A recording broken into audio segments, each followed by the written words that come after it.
दूसरा टॉपिक है property of electric charge. तो इलेक्ट्रिक चार्ज की प्रॉपर्टी क्या होती है वो आज हम डिस्कस करने वाले हैं। इससे पहले हमने चार्ज के बारे में पढ़ा था कि चार्ज क्या होता है।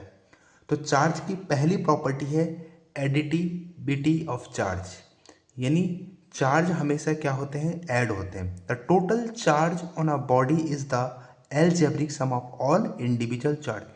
जितने भी अलग अलग चार्ज हैं, अलग अलग जगहों पे पड़े हुए हैं, उन सब को क्या कर देते हैं, हम प्लस कर देते हैं, यानी ऐड कर देते हैं। चाहे इस फॉर्म में हो तो उसको भी हम क्या कर देते हैं, चार्ज Q1 Q2। अगर माइनस है तो उसे आप इस तरह से लिख सकते हैं, plus Q minus Q4। Okay. दूसरी प्रॉपर्टी है आपकी कंजर्वेशन ऑफ चार्ज।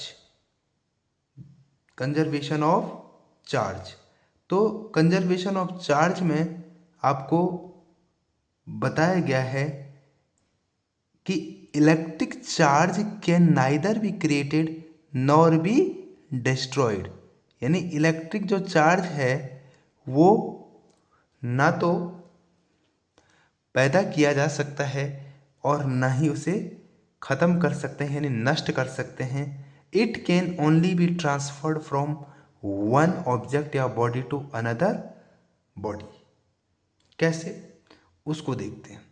तो अगर हमारे पास यहाँ पे कंजर्वेशन ऑफ चार्ज के बारे में बताया गया, मान लीजिए हम ये कहते हैं कि यहाँ पे कोई कोई डिब्बा है हमारे पास, और इस डिब्बे में हमारे पास Q minus 2Q plus 3Q ये चार्ज है।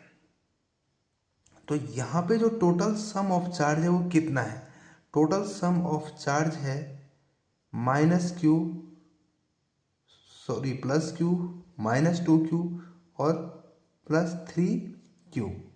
तो कुल चार्ज हो गया आपका यहाँ पे Q इक्वल टू यानी 2Q, यानी जो Q की वैल्यू आई वो 2Q के बराबर है।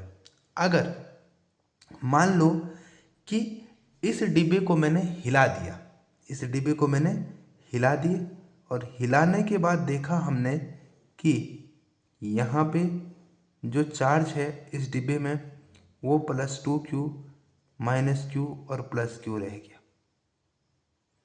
तो यहाँ पे हम देखते हैं टोटल चार्ज क्या आएगा। तो टोटल चार्ज हम देखें 2Q minus Q plus Q, तो ये कट गया तो Q इक्वल टू क्या रह गया, 2Q। इसका मतलब है कि जो टोटल चार्ज है वो कांस्टेंट रहेगा। क्या रहेगा, कांस्टेंट रहेगा। तो पहले इनिशियल और ये फाइनल चार्ज। ओके। अब नेक्स्ट प्रॉपर्टी है अपने पास quantization of charge. Quantization of charge क्या होता है उसको देख लेते हैं। The charge exist in discrete packets और it is integral multiple of basic unit of charge.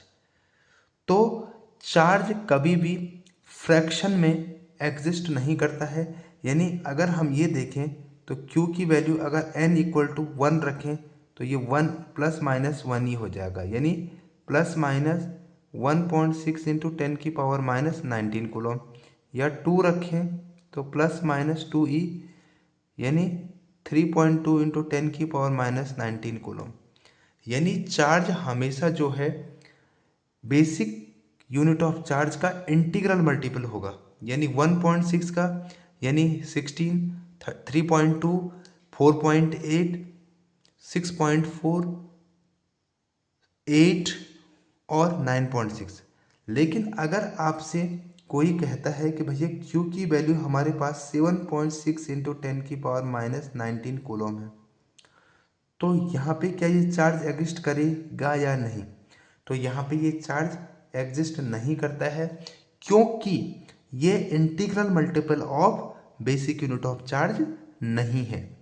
तो यहाँ पे ये चार्ज क्वांटाइज्ड नहीं होगा, यहाँ पे ये चार्ज क्वांटाइज्ड नहीं होगा, इसीलिए हम इसको क्वांटाइजेशन ऑफ चार्ज नहीं कहेंगे। यानी क्वांटाइजेशन ऑफ चार्ज वही होगा जहाँ पे जो बेसिक यूनिट ऑफ चार्ज है वो इंटीग्रल मल्टीपल होगा किसका, बेसिक यूनिट ऑफ चार्ज का। ओके, नेक्स्ट है अपने पास टू टाइप्स ऑफ चार्ज, यानी चार्ज जो है दो टाइप के होते हैं, पॉजिटिव और नेगेटिव। तो पॉजिटिव चार्ज मैंने बताया था कल भी कि जब किसी बॉडी से इलेक्ट्रॉन निकल जाते हैं तो उस बॉडी पे पॉजिटिव चार्ज आ जाता है, और अगर किसी बॉडी में इलेक्ट्रॉन ऐड हो जाते हैं तो उस पे निगेटिव आ जाता है। यानी ना कोई चार्ज नेगेटिव होता है ना कोई पॉजिटिव होता है, बस इलेक्ट्रॉन के गेन और लॉस के कारण ही पॉजिटिव और नेगेटिव होता है। यहाँ पे लाइक चार्ज और अनलाइक चार्ज।